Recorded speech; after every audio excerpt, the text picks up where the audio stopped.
Pakistan Peoples party کے جیالو عہدیدار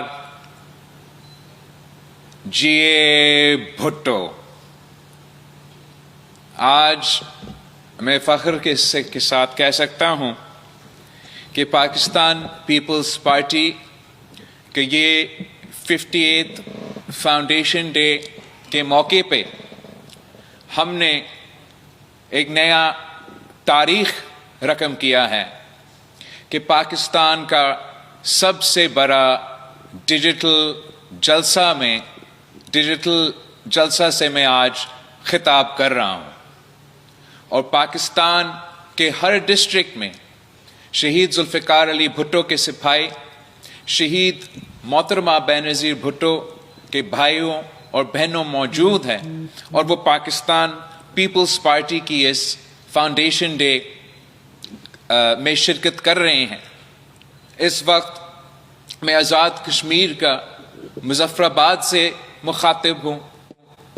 میں گلگت بلتستان کا سکردو اور گلگت سے لے کے ہر اضلاع سے مخاطب ہوں، میں پختونخوا کے بہادر عوام سے مخاطب ہوں، میں پنجاب کے وادیوں میں اور جنوبی پنجاب میں موجود اپنے ساتھیوں سے مخاطب ہوں،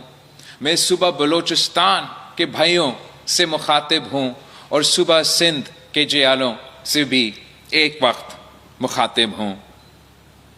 پاکستان پیپلز پارٹی کی تاریخ جس کو ہم آج منا رہے ہیں وہ پاکستان کی ماضی سے اور پاکستان کی مستقبل سے جڑی ہوئی ہے۔ قائد عوام شہید ذوالفقار علی بھٹو نے اپنا دور میں اپنے عوام کی، اپنی ملک کی نمائندگی کرتے ہوئے اس ملک میں جمہوریت کی بنیاد رکھی، ہمارا آئین 1973 کے آئین کی بنیاد رکھی، اور اس ملک میں جو ہمارا معاشی فلسفہ ہے کہ ہم نے اس ملک کے پسماندہ طبقے کو، پسماندہ علاقے کو، متوسط طبقے کا نمائندگی کرتے ہوئے ان کو معاشی طور پہ مضبوط کرنا ہے، اس نظریہ کی بنیاد رکھا گیا۔ اور جب شہید ذوالفقار علی بھٹو کا عدالتی قتل ہوا تو شہید محترمہ بینظیر بھٹو نے اسی فلسفہ کو، اسی جدوجہد کو آگے لے کے چلی اور 30 سال جدوجہد کی، اپنی والد کی آئین کا بحالی کے لیے، جمہوریت کی بحالی کے لیے، اپنے عوام کی حقوق کے تحفظ کے لیے وہ جدوجہد کرتی رہی، دو آمر سے ٹکرائی اور آخرکار لیاقت باغ میں شہادت قبول کی۔ پاکستان پیپلز پارٹی نے شہید محترمہ بینظیر بھٹو کا پرچم کو گرنے نہیں دیا، اور صدر زرداری نے وہ پرچم تھام کے 18ویں ترمیم کی صورت میں قائد عوام شہید ذوالفقار علی بھٹو کے آئین کا بحالی کا تاریخ رقم کیا تھا۔ صدر زرداری نے روٹی کپڑا مکان کا فلسفہ سے جو بینظیر انکم سپورٹ پروگرام کی بنیاد رکھا اور اس ملک کے غریب ترین عورتوں کو مالی مدد پہنچائے۔ صدر زرداری نے پختونخوا کا نام جو ہم نے پختونخوا کو نام دیا، آغاز حقوق بلوچستان کی صورت میں پہلی دفعہ بلوچستان کے عوام کا جو حق تھا ان کو پہنچایا، اور ڈیولوشن اور NFC کی صورت میں تمام صوبوں کو اپنے حقوق پہنچائے تھے۔ موجودہ دور میں اس وقت جب ہم پارٹی کا فاؤنڈیشن ڈے منا رہے ہیں تو یہ پہلا فاؤنڈیشن ڈے ہے ہمارا مئی میں جو پاکستان اور بھارت کے درمیان جنگ ہوا تھا، جس میں پاکستان نے شکر الحمدللہ فتح حاصل کیا تھا اور بھارت کو عبرتناک شکست دلوایا تھا۔ ان کا 7 جہاز گرا کے ہمارا بہادر افواج نے، بہادر ایئر فورس نے دنیا بھر میں پاکستان کا نام روشن کر دیا، اور ہم اس صورت میں پاکستان کا ایک نیا مقام بنا ہوا ہے بین الاقوامی سطح پہ، اور ہم حکومت وقت کو، ان کے خارجہ پالیسی کو ہمارا افواج کو اور تمام جن کے کردار تھا اس میں پاکستان پیپلز پارٹی، اس سے مطمئن بھی ہے، خوش بھی ہے، اور اس کا ہم جشن بھی مناتے ہیں۔ مگر ساتھ ساتھ ہم جانتے ہیں کہ جب کہ ہم نے مل کے اس رات کو، ان دنوں میں ہمارے مخالف کو عبرتناک شکست دلوائے تھے، وہ آج بھی سازشیں کر رہے ہیں ہمارے ملک کے خلاف۔ وہ پاکستان کے اندر دہشت گردی پھیلانے کی کوششیں کر رہے ہیں۔ وہ پاکستان کے صوبہ بلوچستان ہو، صوبہ پختونخوا ہو، وہ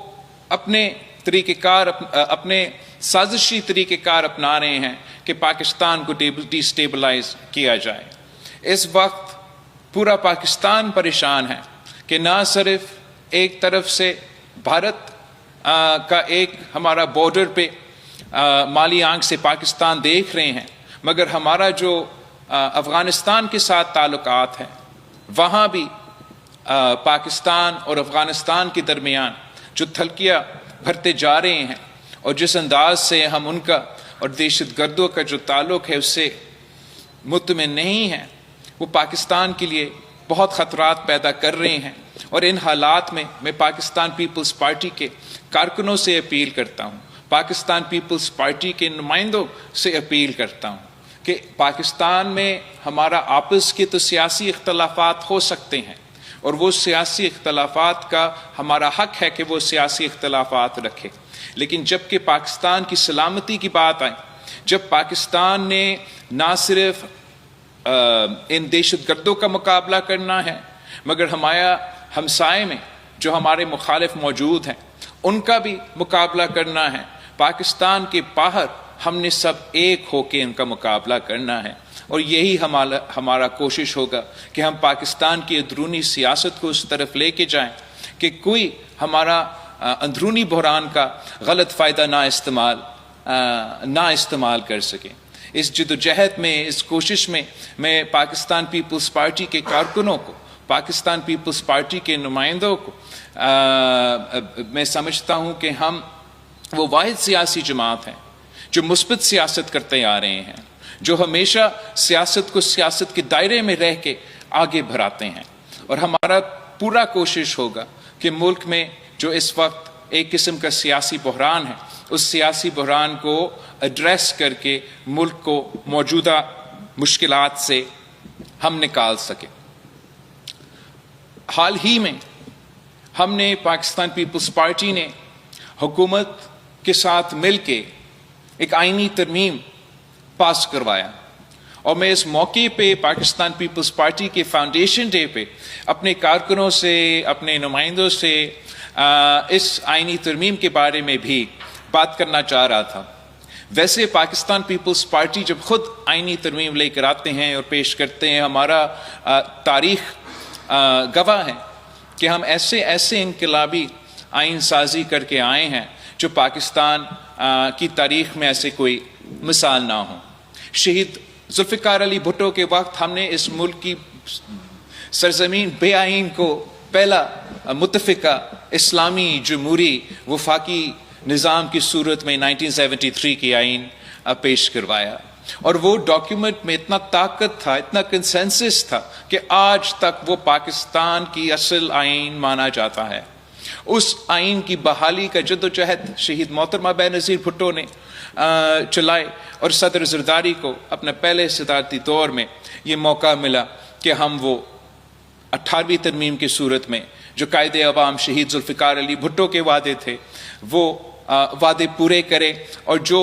ہمارے آمرانہ دور میں ہمارا آئین میں ترمیم لے کر آئے تھے، ان کو ہمیں وہ موقع ملا کہ ہم وہ ختم کرے، صوبہ خود مختاری دلوائے، معاشی، سیاسی، انتظامی، اور ایک قسم کی پاکستان کی تاریخ میں وہ سب سے 1973 کے آئین کے بعد سب سے بڑا کنسنسس پہ مبنی آئینی ترمیم تھا، اور اس لیے سب مانتے ہیں، ہر پاکستانی مانتے ہیں، آئینی ایکسپرٹ مانتے ہیں کہ 1973 کی آئین کے بعد اگر کسی آئینی ترمیم میں کوئی ایسا طاقت ہے، کوئی کنسنسس ہے، وہ آپ کا کیا ہوا 18ویں ترمیم ہے۔